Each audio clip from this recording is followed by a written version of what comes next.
اعوذ باللہ من الشیطان الرجیم بسم اللہ الرحمن الرحیم۔ السلام علیکم، میں ڈاکٹر اقبال آپ کی خدمت میں ایک نئی ویڈیو کے ساتھ حاضر ہوں۔ میرے چینل کا نام الشفا کنسلٹنسی ہے۔ برائے کرم آپ میرے چینل کو سبسکرائب کریں، اس ویڈیو کو لائک کریں، شیئر کریں اور کمنٹس دیں۔ اور انہی کمنٹس میں مجھ سے ریکویسٹ کی گئی ہے کہ آپ مینوپاز کے بارے میں بتائیں، تو آج کی جو میری ویڈیو ہے اسی مینوپاز کے بارے میں ہے۔ مینوپاز ایکچولی یہ عورتوں کے ایک کنڈیشن ہوتی ہے جو بیماری تو خیر بہرحال نہیں ہے۔ اس کے نام سے ظاہر ہے مینوپاز۔ مینو کا لفظ سے ہم مطلب لے لیتے ہیں مینسیج یعنی menstruation، جو عورت کو حیض ہوتا ہے۔ پاز کا مطلب ہوتا ہے رکنا، ٹھہر جانا، تو مینوپاز یعنی حیض کا رک جانا۔ حیض منتھلی پیریڈ جو ہوتے ہیں اس کو حیض کہتے ہیں۔ اردو میں اس کا مطلب ہے سن یاس۔ سن یاس کا مطلب ہوتا ہے، سن کا مطلب عمر، یاس کا مطلب مایوسی، یعنی مایوسی کی عمر۔ اب آخر کا اس میں مایوسی کی عمر کیا ہوتی ہے، کیوں اس میں مایوسی ہوتی ہے؟ یعنی یہ وہ پیریڈ ہوتا ہے عورت پر، وہ گزرتا ہے کہ جب وہ مزید اولاد پیدا کرنے کے قابل نہیں ہوتی، اور وہ یعنی ایک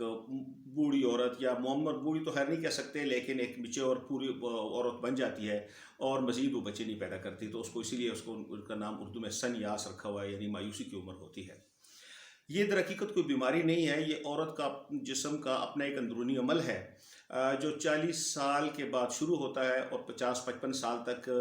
یہ بعض اوقات 40 سے، ضروری نہیں کہ ہر عورت میں 40 سال سے شروع ہوتا ہے، 40 سے 45 سے 46 ہے، اور 51 52 سال 53 سال 54 55 سال کی عمر تک یہ چلتا رہتا ہے۔ یہ ہر عورت کو اپنی زندگی میں جو اس عمر تک پہنچتی ہے اس کو فیس کرنا پڑتا ہے۔ جوانی کی عمر میں عورت کو حیض شروع ہو جاتا ہے جو 40-45 سال تک باقاعدگی سے جاری رہتا ہے، اور جب تک عورت کو حیض آ رہا ہوتا ہے تو وہ بچے کی پیدائش کے قابل ہوتی ہے، لیکن جب یہ مینوپاز کا عمل شروع ہو جاتا ہے تو وہ بچے کے مزید پیدائش کے قابل نہیں رہتی۔ آخر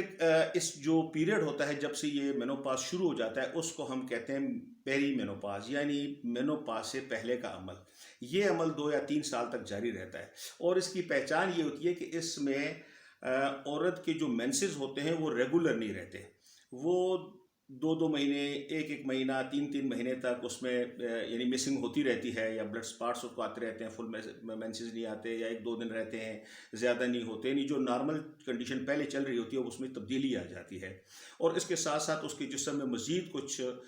مسائل شروع ہو جاتے ہیں جس کی وجہ سے یعنی جس کو ہم کہتے ہیں کہ پری مینوپاز اس کا شروع ہو گیا ہے۔ اب سب سے پہلے جاننا یہ بھی ضروری ہے کہ آخر یہ حیض کیوں آتا ہے، اور 40 سال کے بعد یا 45 سال کے بعد کیوں رک جاتا ہے، اور اس کے آثار کیوں ظاہر ہو جاتے ہیں۔ یہ در حقیقت عورت کے دماغ میں، مردوں کی بھی ہوتا ہے، مردوں عورتوں یا انسان کے دماغ میں سمجھ لیں، اس کے دماغ کے نچلے حصے میں، بیس میں اس کا دماغ کا ایک حصہ ہوتا ہے جس کو ہائپوتھالمس کہتے ہیں، اور اس ہائپوتھالمس کے نیچے ہوتا ہے پیچوٹری گلینڈ۔ پیچوٹری گلینڈ ہائپوتھالمس سے ایک رطوبت پیدا ہوتی ہے جسے GnRH کہتے ہیں، اور وہ رطوبت جب جاتی ہے پیچوٹری گلینڈ کے بیرونی حصے میں، جب چلی جاتی ہے تو وہاں پر وہ FSH پیدا کرتا ہے۔ FSH بھی ایک ہارمون ہے، فولیکل سٹیمولیٹنگ ہارمون اس کو کہتے ہیں، اور یہ FSH جب جاتا ہے بیضادانی کے اندر، یعنی اووری کے اندر، عورت کی بیضادانی میں جب چلا جاتا ہے تو وہاں پر جا کر یہ انڈے بنانے کے عمل میں اپنا حصہ ڈالتا ہے اور انڈے بنانا شروع کرتے ہیں۔ ذمہ داری بیسیکلی اسی کی ہوتی ہے۔ وہ انڈے جب ہوتے ہیں، جب وہ میچور ہو جاتے ہیں، اس میں سے 1 یا 2 انڈے جب پہلے میچور ہو جاتے ہیں تو اس میں سے ایک ہارمون اور نکلتا ہے جس کو ہم کہتے ہیں ایسٹروجن ہارمون کہتے ہیں۔ ایسٹروجن ہارمون جب پیدا ہو جاتا ہے تو یہ ہارمون، اس کے بہت سارے کام ہوتے ہیں عورت کے جسم میں۔ یہ حیض کی جو باقاعدگی ہوتی ہے اس کی ذمہ داری اس کی ہوتی ہے، اس کے علاوہ ہڈیوں میں، مثانے، گردے، دل، چہرے، بالوں اور نسوانی علامات، نسوانی آواز، اور عورت کی جو مختلف نشو و نما کے علیحدہ ہوتی ہیں، یعنی جو چیزیں عورت اور مرد سے علیحدہ کرتی ہیں، ان چیزوں کی ترقی میں یا ان کی پروڈکشن میں یا ان کی گروتھ میں اس کا عمل زیادہ ہوتا ہے، اور یعنی اس کا ہونا عورت کے لیے بے تحاشا ضروری ہے۔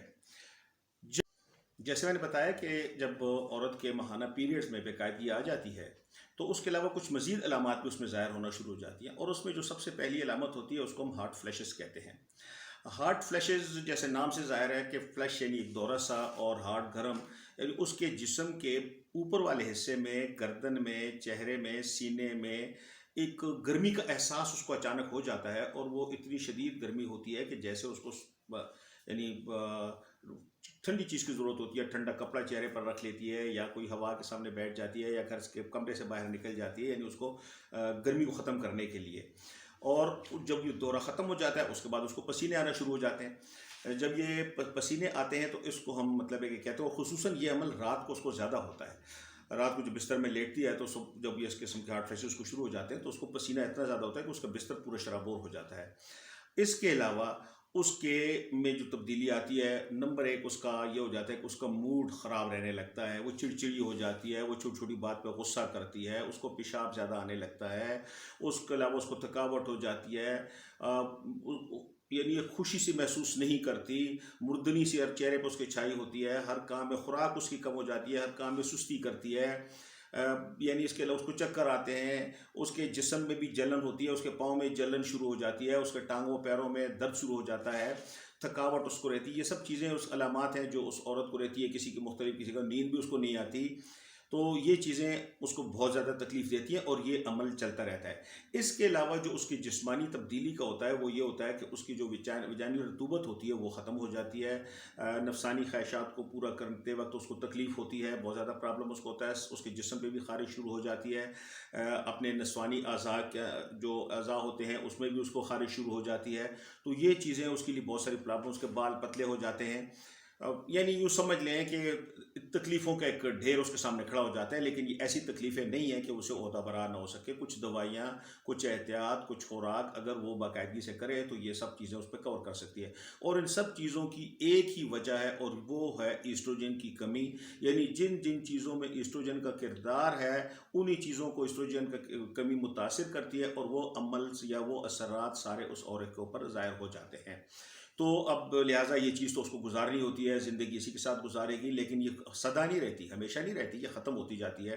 آخر کار اس دوران جب اس کا مینوپاز کا عمل یہ 2-3 سال تک جاری رہتا ہے، اور اس کے بعد 1 سال ایسا آتا ہے کہ اس کو لگاتار مینسز اس کے اسی کے ساتھ ہی ایک اٹیچ 1 سال ہوتا ہے جس میں لگاتار 12 مہینے یا 11 مہینے اس کے مینسز بالکل رک جاتے ہیں، اس کو بالکل مینسز نہیں ہوتے، اور جب یہ عمل اس کا مکمل ہو جاتا ہے تو ہم کہتے ہیں کہ اس کو مینوپاز ہو گیا ہے، یعنی اب وہ سنیاس میں داخل ہو چکی ہے، وہ سنیاسی ہو چکی ہے، اس کا ہم یہی سمجھ لیں، سنیاسی کہہ دیتے چلو، حالانکہ سنیاسی کا مطلب تو ایک حکیم ہوتا ہے۔ بارہ وہ جب اس وقت سے گزر جاتی ہے، اس کے بعد جو اس کا عمل شروع ہو جاتا ہے اس کو ہم کہتے ہیں پوسٹ مینوپاز۔ اب مینسز اس کے بند ہو گئے، لہٰذا اب وہ بچہ تو مزید کوئی پیدا نہیں کر سکتی، لیکن پیری مینوپاز کے دوران اس کا چانسز ہوتے ہیں کہ کوئی بچہ پیدا ہو جائے، کیونکہ جب اس کو ارریگولر مینسز آتے ہیں اس کا چانسز ہوتے ہیں۔ جب یہ پوسٹ مینوپاز کا عمل جب شروع ہو جاتا ہے تو اس کے بھی کچھ اثرات عورت کے اوپر ہوتے ہیں، اور وہ اثرات کیا ہو جاتے ہیں کہ اس کا جسم موٹا ہونا شروع ہو جاتا ہے، بال اس کے پتلے ہو جاتے ہیں، الجھے سے رہتے ہیں، اس کے علاوہ اس کے چہرے کی سکن پتلی ہو جاتی ہے، تھوڑی سی گرمی آتی ہے، اس کا چہرہ لال بھکا ہو جاتا ہے۔ اچھا، اس کے علاوہ جناب اور اس کا ہوتا ہے یہ ویجائنل رطوبت اس کی بالکل ختم ہو جاتی ہے، نفسانی خواہشات اس کی ختم ہو جاتی ہیں، یہ سب چیزیں اس میں شامل ہیں، یعنی اس کا سینہ بھاری ہو جاتا ہے، اس کا پیٹ بڑھ جاتا ہے، اس کے کولے بھاری ہو جاتے ہیں، تو یہ سب چیزیں عورت کو متاثر کرتی ہیں۔ مرد کا بھی اس کے ساتھ ساتھ ایسا ہوتا ہے کہ مرد جو ہوتا ہے جب وہ بھی 50 سال کی عمر کو پہنچتا ہے تو اس کو بھی مینوپاز ہوتا ہے، اس کو میل مینوپاز کہتے ہیں۔ اس میں یہ ہوتا ہے، یہ نہیں کہ صرف عورتوں کا عمل ہے، مردوں میں بھی یہ چیز جاری ہوتی ہے، لیکن اس کا مرد اور عورت میں فرق یہ ہوتا ہے کہ اس کو یہ تکلیفیں نہیں ہوتی، جو تکلیفیں عورت کو ہوتی ہیں یہ تکلیفیں اس کو نہیں ہوتی، اس کو میل مینوپاز کہتے ہیں، اور اس دوران اس کی جو رطوبت ہوتی ہے، مردانہ رطوبت جو ہوتی ہے، ہارمون جو ہوتے ہیں ٹیسٹوسٹیرون، وہ ختم ہو جاتے ہیں، اور وہ بھی اس کی بھی نفسانی خواہشات ختم، اور وہ بچہ پیدا کرنے کے قابل بھی نہیں رہتا۔ تو یہ جو چیزیں ہوتی ہیں یہ دونوں کو متاثر کرتی ہیں، مرد کو اور عورت کو، لیکن عورت کو زیادہ متاثر کرتی ہیں، اس کو تکلیف زیادہ ہوتی ہے، اور یہی تو وجہ ہے کہ اللہ تعالیٰ نے ماں کے پاؤں تلے جنت رکھی ہے۔ آخر اتنا بڑا عہدہ جو ماں کو اللہ تعالیٰ نے دیا ہے تو وہ انہی تکلیفوں کی بنا پر دیا ہے جو وہ برداشت کرتی ہے، یہ چیز بھی ہے۔ باقی اس کے اندر گھبرانے کی کوئی ضرورت نہیں ہے، یہ ہر عورت پر یہ عمل آتا ہے، کچھ دن رہتا ہے، ٹھیک ہو جاتا ہے، بعد میں ماشاءاللہ عورت جو ہوتی ہے اچھی زندگی، اپنی لائف سٹائل اپنا صحیح گزارتی ہے، اچھی زندگی گزارتی ہے، عمر اس کی ٹھیک ٹھاک رہتی ہے، کوئی بڑی بیماری میں مبتلا نہیں ہوتی، کوئی بڑا مسئلہ اس کو ہوتا نہیں ہے، بس یہی ہوتی ہے، ایک چیز ہوتی ہے کہ اس میں وہ نفسانی خواہشات کی کمی، پلس وہ یعنی مینسز بند ہو جاتے ہیں، یہی اس میں ہوتا ہے۔ اور مزید جو اس کی دوائیاں ہیں، دوائیوں میں ہم اس کی کوئی خاص چیزیں نہیں ہوتی ہیں، کیونکہ چونکہ بیماری نہیں ہے، یہ ایک عمل ہے جو ہر عورت کو کرنا پڑتا ہے۔ اس میں کیلشیم کام آتا ہے، وٹامن ڈی کام آتی ہے، وٹامن B12 کام آتے ہیں۔ یہ میں آپ کو علیحدہ بھی بتا دیتا ہوں، اس کے اندر ڈسکرپشن میں لکھ بھی دیتا ہوں کہ کیا کیا علامات ہو تو اپنے کیا کیا چیز دینی ہے، ڈسکرپشن پڑھ لیں۔ اور خوراک بھی، ہم نے خوراک میں وہ چیزیں کھانی ہے کہ جس میں ایسٹروجن زیادہ ہو، تو ایسٹروجن جن چیزوں میں زیادہ ہے وہ بھی اب آپ کو میں ڈسکرپشن میں بتاتا ہوں کہ وہ خوراک اگر کھائے، کچھ ایکسرسائز کیا کرے، چلنا پھرنا شروع کر دے، تو انشاءاللہ اللہ تعالیٰ کی مدد سے اور اپنی ہمت سے اس بیماری پر قابو پا لیتی ہے، یا اس حالت پر قابو پا لیتی ہے، اور پھر وہ ایک نارمل فیز میں داخل ہو جاتی ہے۔ تو امید ہے کہ آپ کو اس سے کچھ نہ کچھ تو فائدہ ملا۔ میں اپنے عام الفاظ میں آپ کو بتا رہا ہوں، وہ ڈاکٹروں کے اپنے سٹائل میں نہیں بتاتا، جس طرح عام آپ سے باتیں کر رہا ہوں وہ میں آپ کو بتا رہا ہوں۔ امید ہے کہ آپ کو اتنا برا نہیں لگے گا، پسند ہی آئے گا۔ Thank you very much.